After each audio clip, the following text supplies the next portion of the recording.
Hi guys, once again I am Pavitra Kumar Bakali, belonging to Afazuddin Memorial School and College, Kalaikor, Gazipur. I'm gonna go to take another class on modifiers, especially post modifiers. In my previous class, I was talking about pre-modifiers in 2 sessions, but today I'm gonna finish this class in 1 session. So let's dive into the details of my lecture today. So let me just remind you what is actually post modifier. Post modifier is that kind of modifier which is followed by any noun, pronoun, adjective or verb. That means it is usually used after the noun or after the pronoun or after the adjective or after the verb, right? So whenever we use this kind of modifier before the noun or before the pronoun or before the adjective or before the verb, it is called pre-modifier. But whenever we are going to use these modifiers after noun, pronoun, adjective or verb, then it is called post modifier. Is that clear to you? Okay, post modifiers are of 8 kinds: adjective, present participle, past participle, infinitive phrase, related clause, appositive, prepositional phrase, and then adverb. So I'm gonna just give a short description of each of the items. Just make it clear. If you have any question, please make comment on my page, then I will make it clear to you in my next class. Okay. Adjective. Adjective, usually we know adjectives are used for qualifying any noun or pronoun. So in that very context, we have a lot of adjectives like good, bad, honest, dishonest, wise, intelligent, etc. Small, large, a lot of adjectives. So these adjectives sometimes may be used before the noun or sometimes after the noun or pronoun, right? Okay, let me give you an example. Suppose the man is very honest. You know very well, honest is a pure adjective, but I have used this very word after the noun. After the noun, I mean after the man. The man is what kind of man? Honest man, right? But honest is here used as a post modifier. So in that very case, you can say honest has been used here after the noun, so that's why it is called post modifier. So accordingly, you can use a lot of post modifiers after the noun or pronoun, pure adjectives, right? Then present participle. Guys, you already know what is present participle. Present participle, it is pretty simple. Whenever we add ing after any base form of a principal verb and it is used as adjective, then it is called present participle. So usually V1 plus ing, and it is used as adjective, then it is called present participle. I'm going to give you some example as a post modifier, right? Okay. The boy standing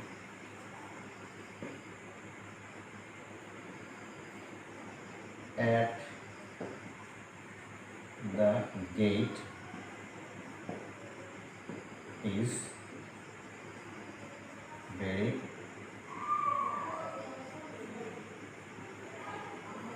helpless. The boy standing at the gate is very helpless. Here, standing is a present participle and I have used the word after the noun. It is called present participle using as post modifier, but I can easily use this very present participle as pre-modifier. Okay, the boy at the gate, the boy is very helpless standing at the gate. The boy is very helpless standing at the gate. Right? So in that very case, you can say it is like pre-modifier or it is post-modifier. Right? So standing at the gate here, it is post-modifier. Okay, let me give you some more example.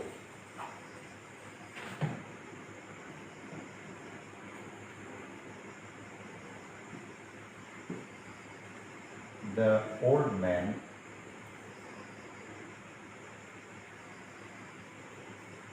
begging alms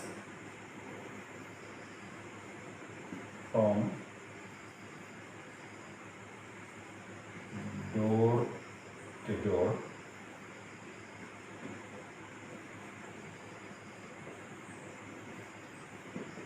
is really poor. See, begging alms from door to door, begging, it's a present participle and has been used after the noun. So it is post-modifier. That means the begging old man is really poor. Okay. This is present participle, and I'm gonna go talk about past participle. You know, the past participle form of any principal verb may be sometimes used as adjective, and whenever we use it after the noun or pronoun, then it is called post modifier. Suppose the book published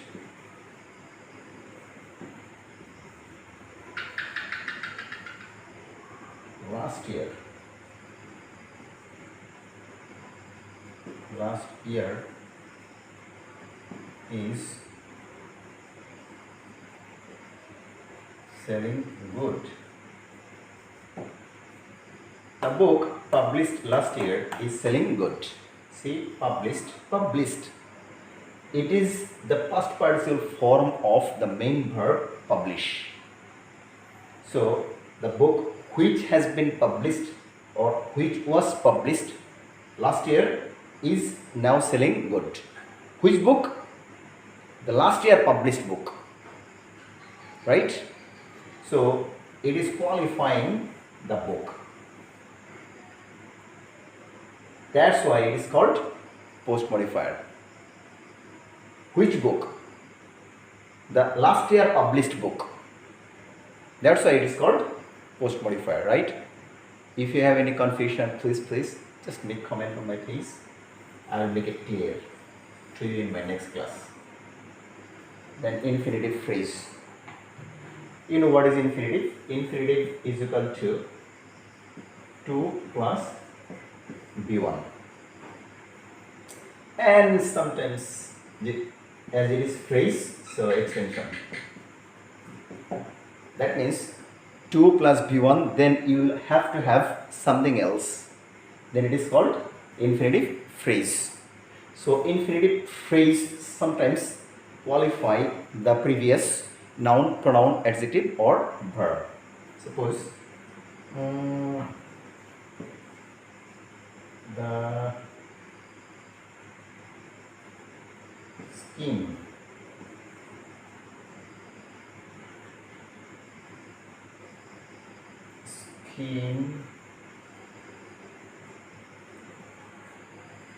was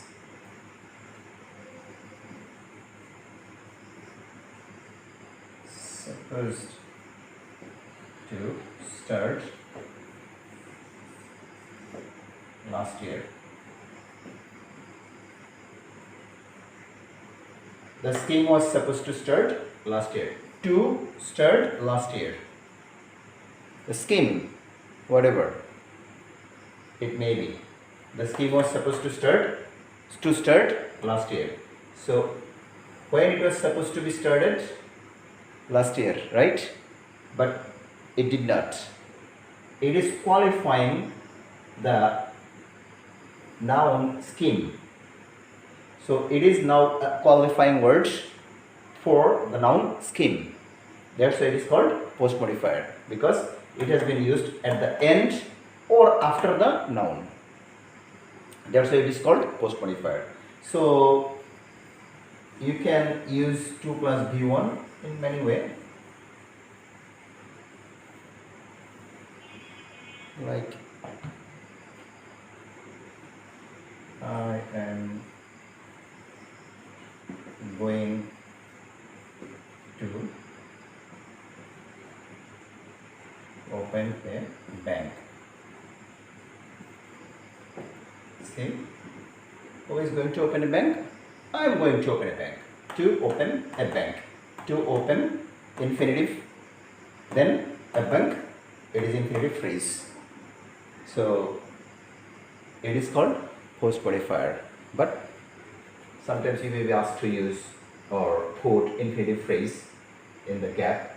Then you have to make sense what kind of infinitive phrase is very consistent with the sentence of the previous subject. So you have to maintain the consistency, right? Infinitive phrase and then related clause. Related clause means which relate the another clause or previous clause or after the clause. Definitely related clause, it should be set after another clause. Then it is called a related clause, and the related clause is being used as post modifier, right? Okay. The boy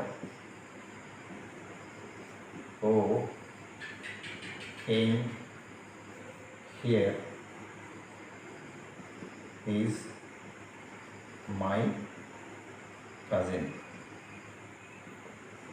See, the boy who came here, it's a relative clause. It is relating who came here, it is relating with another principal clause. The boy is my cousin. It is a principal clause. And who came here, it's a relative clause, and this very clause is relating with the principal clause.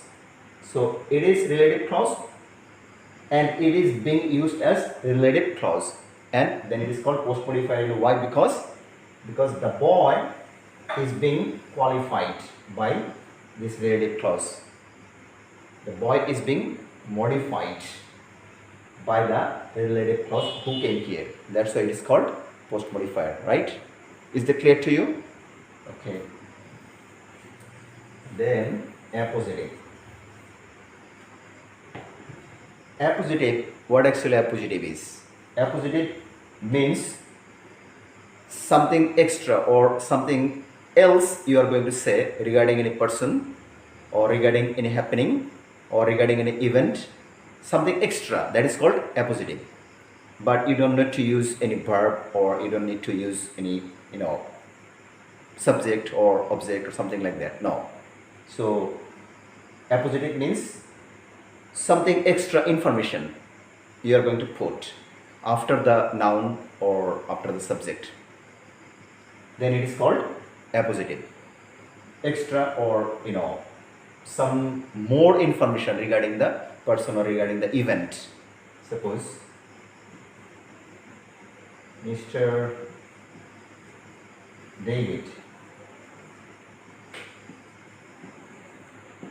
comma, a or an excellent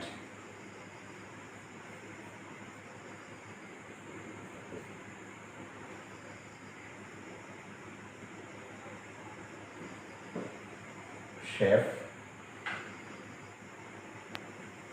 then comma, died in an accident.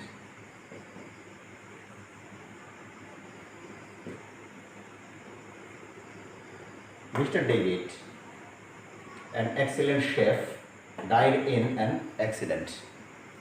See, if I did not mention an excellent chef, Mr. David, who was he or why is he significant here? There is no significance if I don't mention what kind of man he is or what actually he was. Whenever I say Mr. David, an excellent chef, that means he was working in a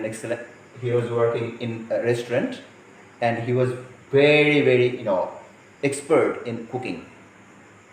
So that's why you are putting your respect for him, or anybody can identify what kind of man he was. He was an excellent chef. Mr. David, excellent chef. That means Mr. David is being qualified by these words, excellent chef. So I am giving some extra information regarding the person. That's why it is called post modifier. It is actually appositive because it is giving some more information regarding the person. So here you don't need to use any subject or any verb or anything else. No, just extra information, something else. What type of man or what type of thing or what type of event it was. Then it is called appositive, right? Then prepositional phrase. You know what is preposition, right? Preposition is itself, there is no meaning, right? But it can change the meaning of any word. Sometimes preposition can be used before the noun or before any object, or sometimes preposition can be used after the noun or after the verb or after the adjective or after the adverb. And preposition usually changes the meaning of the words. So in that very case, I'm gonna go to use preposition and then something else. It is called prepositional phrase, right? Suppose the children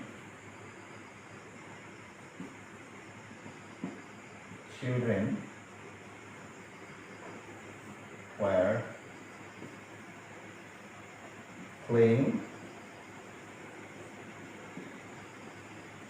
in the sun. The children were playing in the sun. That means it was a very sunny day and the children were playing in the sun, and I have used in. In itself is a preposition, and after in I have few more like the and then sun. So in total it's a phrase, and I have used this very phrase after the children. That's why it is post modifier. If I would use in the sun the children are playing, then it is pre-modifier. Same sentence, just I have put this very phrase before the noun, it is pre-modifier. After the noun, it is post modifier, right? So it is prepositional phrase, and then adverb. Adverb actually qualify the verb. Sometimes it qualify the situation, it qualify the manners. So that's why adverbs are of three kinds: adverb of time, adverb of place, adverb of manner. So I'm going to show you adverb here. The man behind.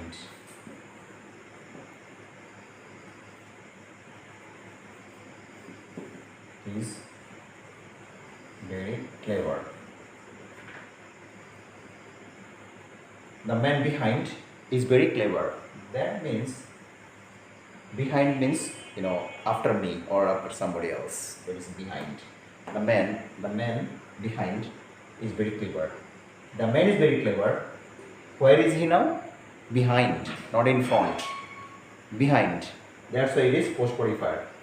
What is it qualifying or modifying? It is modifying the man, the situation, or the place, adverb of place. Where is he standing? That means he is standing behind. That's why it is called post modifier, a verb. So guys, today from my class you have learned how actually post modifier is being used for filling in the blanks, and in a very shortcut way I have tried my level best to make you understand what actually post modifier is and how many modifiers are there in our chapter and how are these many modifiers being used for filling in the blanks. Guys, thank you very much. I think you have enjoyed my class. Thank you and see you in my next class. Thank you very much for today.